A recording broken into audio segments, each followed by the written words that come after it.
La historia de Mefiboset, de la desgracia a la redención. La historia de Mefiboset es la de un hombre lisiado desde su infancia, quien vivió en el olvido y el desprecio. Sin embargo, su vida dio un giro sorprendente cuando fue recibido con honores en Israel, teniendo el privilegio de sentarse a la mesa del rey. Esta narrativa es ampliamente conocida, ya que Mefiboset se convirtió en un símbolo de aquellos que, al salir de la pobreza, alcanzan la prosperidad, de la humillación a la exaltación, del olvido a la nobleza. Pero la historia de Mefiboset no termina ahí. Hay una parte menos recordada que, por alguna razón, la gente evita mencionar. Quizás sea porque en esta sección de la historia, Mefiboset fue traicionado, agraviado y perdió nuevamente todo lo que había recuperado. La historia de Mefiboset es ejemplar, pero no en la forma en que muchos suelen pensar. Si quieres conocer más sobre todo esto, te invito a que continúes viendo este video hasta el final, porque ahora comprenderás quién fue Mefiboset y lo que realmente le sucedió. Según la Biblia, Mefiboset era el hijo de Jonatán y nieto del rey Saúl. Sí, Mefiboset era el hijo del más cercano amigo de David. Pero hay otro aspecto importante sobre su familia: él era también sobrino de otro Mefiboset, cuyo destino fue trágico. Este otro Mefiboset, hijo de Saúl y su concubina Rispa, fue entregado por David a los gabaonitas, quienes lo mataron junto con su hermano. Esta conmovedora historia incluye el sacrificio de Rispa, quien acampó junto a los cuerpos de sus hijos durante meses para protegerlos de la deshonra de ser devorados por animales. El Mefiboset que estamos abordando es el hijo de Jonatán y sobrino del otro Mefiboset. Ambos comparten el mismo nombre y el mismo contexto bíblico, por lo que es fundamental diferenciarlos. El nombre Mefiboset tiene un significado exacto que ha sido objeto de debate. Algunas versiones de la Biblia presentan su nombre de distintas maneras, como Meribaal o Meribal. Dependiendo de la raíz utilizada, el nombre puede significar desde héroe de Baal hasta oponente de Baal.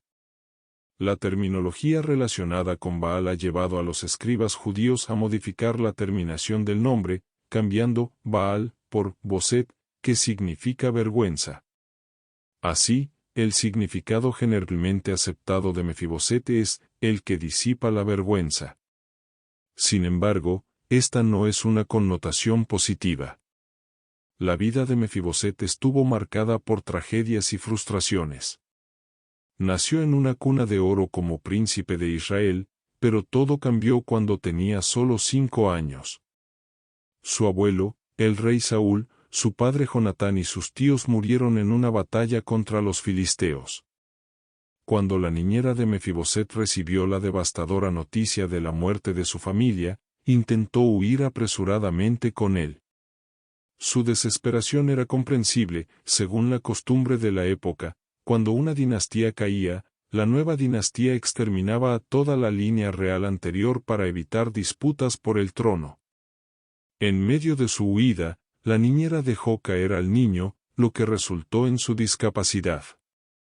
Mefiboset fue llevado a Loúdebar, un lugar en la frontera de Galaad, conocido por ser un sitio árido. A menudo se ha interpretado que Loúdebar era un lugar de insignificancia, pero en realidad, su historia estuvo marcada por disputas territoriales. Aunque no era un lugar sin importancia, el concepto de sin pastos ha llevado a la percepción de que Loúdebar era un lugar de olvido. En Loúdebar, Mefiboset fue cuidado por un hombre llamado Maquir, hijo de Amiel. La historia de Mefiboset se volvió prominente cuando David, ya establecido como rey de Israel, recordó su amistad con Jonatán y el pacto que habían hecho años atrás.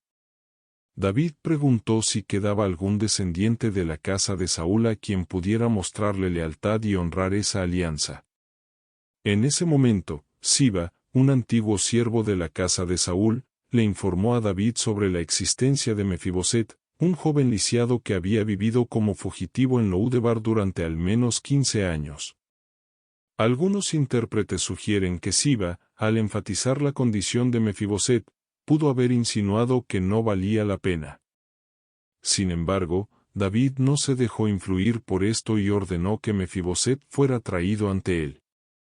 La actitud de David hacia Mefiboset puede verse como un reflejo de la gracia divina, alcanzando a aquellos que son considerados descalificados. Dios actúa con misericordia hacia quienes no merecen nada y rescata a los que merecen juicio y condena, brindándoles una nueva vida.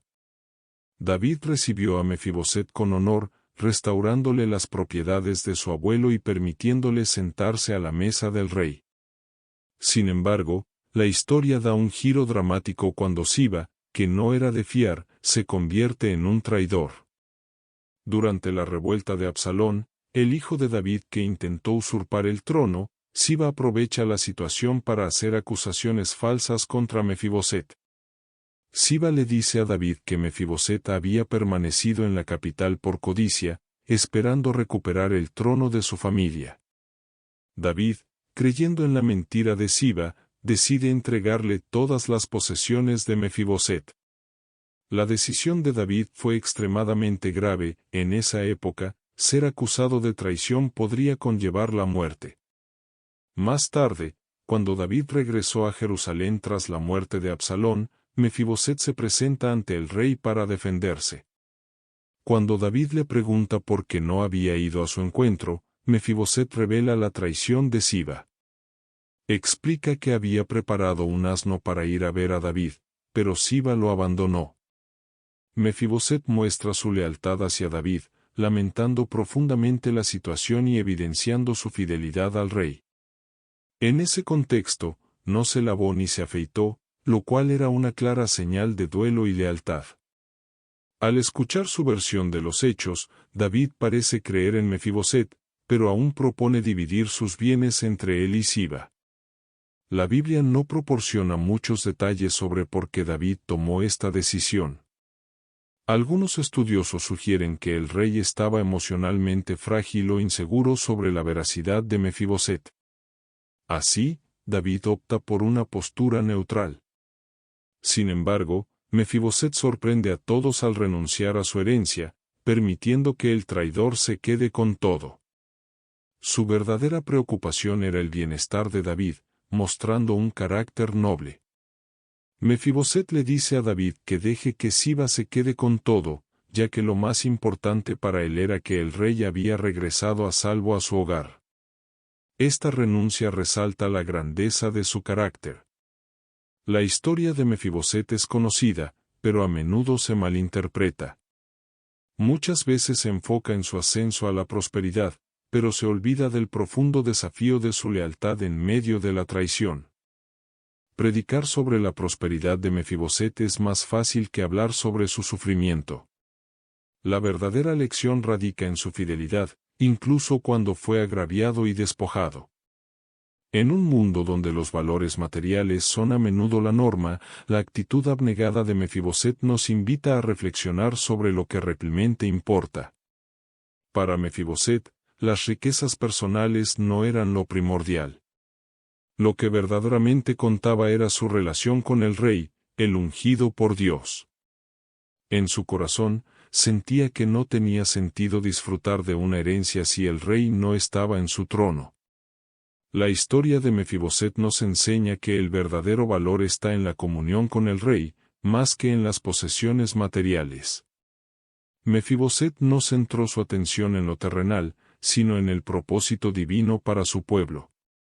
Esta perspectiva lo convirtió en un ejemplo de lealtad y humildad. Su historia nos desafía a reconsiderar nuestras prioridades y a encontrar significado en nuestra relación con Dios y con los demás. Así concluye la historia de Mefiboset, un relato que, aunque a menudo se cuenta de manera superficial. ¿Y tú ya conocías esta historia? Escríbelo en los comentarios, compártela y no olvides suscribirte y activar la campanita para más historias.